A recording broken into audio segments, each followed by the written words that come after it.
అసలు Iran వార్ని Trump ఎలా చేస్తున్నారు? అవసరానికి మించి చేస్తున్నారేమో అని అనిపిస్తోందా? ఒకటండి, నేను ట్రంప్ సపోర్టర్ కాదు, అమెరికన్ సపోర్టర్ను. అమెరికన్ సిటిజన్ కాబట్టి కంపల్సరీ మా ప్రెసిడెంట్ ట్రంప్ కాబట్టి యుద్ధంలో ఉన్నప్పుడు అతనంత యూనో యుద్ధంలో ఉన్నప్పుడు ప్రెసిడెంట్ అంత వ్యతిరేకంగా క్రిటిసైజ్ చేయడం మంచిది కాదు. కాబట్టి స్పెషల్లీ మనం ఇంటర్నేషనల్ ఛానల్లో ఉన్నప్పుడు మా ప్రెసిడెంట్ కొద్దిగా డిఫెండ్ చేయాలి, అంతేగాని ట్రంప్ సపోర్ట్ అంటే ట్రంప్ ఓటేషన్ ఏం కాదు. డెమోక్రటిక్ సిస్టంలో ఏంటంటే మనం ఓటేసినా ఓటేయకపోయినా కూడా ఎవరైతే మన లీడర్ అవుతాడో అతను మనకు లీడర్, మా దేశానికి లీడర్ అతను. అంతే, ఖచ్చితంగా ట్రంప్ సపోర్టర్ ఏం కాదు.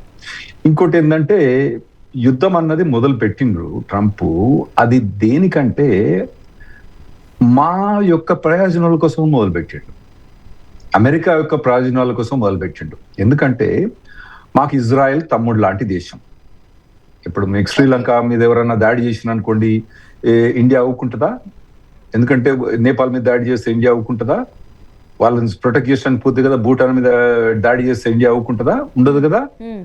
అలాగే ఇజ్రాయెల్ మీద చాలా సార్లు ఇరాన్ వాళ్ళ ప్రాక్సీస్ దాడి చేసినాయి. అక్టోబర్ 7, 2024 మొత్తం రైడ్ చేసి 2,000 మందిని చంపి ఒక 500 మందిని హాస్టేజ్కి తీసుకుపోయారు. ఓకే, ఇటువంటి అన్ని అయినాయి.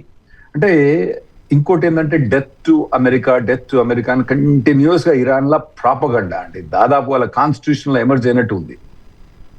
ఇంకోటి ఏంది, వాళ్ళు ఇరాన్ లా వాళ్ళ యొక్క కంట్రీ ఇస్లామైజేషన్ కాకుండా మీరు చూడండి 1970s లో 79 ముందు ఎవరైతే ముల్లా రాకముందు అక్కడ ఎట్లుండే అంటే, ఇమాం రాకముందు అక్కడ ఎట్లుండే అంటే ఆ కంట్రీ వెస్టర్నైజ్ సొసైటీ ఉండే, ఫ్రీడమ్ ఆఫ్ ఎక్స్ప్రెషన్ ఉండే, ఆడోళ్ళు జాబ్ చేసేది, బుర్కాలు ఉండకపోయేది, అందరు ఫ్రీడమ్ ఉండేది, ఎకనామికల్ ఫ్రీడమ్ ఉండేది, అక్కడి నుంచి ఆయిల్ మంచి ఎక్స్పోర్ట్ అయ్యేది.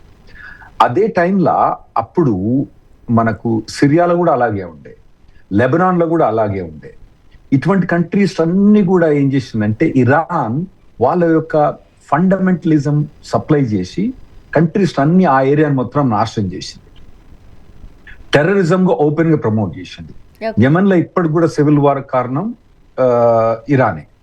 అక్కడి నుంచి మన సూయజ్ కెనాల్ పోయే దాన్ని కూడా బంద్ చేసడానికి కూడా కారణం ఇరానే. ఇన్ని టెర్రరిస్ట్ యాక్టివిటీ చేస్తుంటే మా దేశం యొక్క అమెరికా యొక్క ఇంట్రెస్ట్ కాపాడటానికి కోసం మేము వారికి పోయినాం.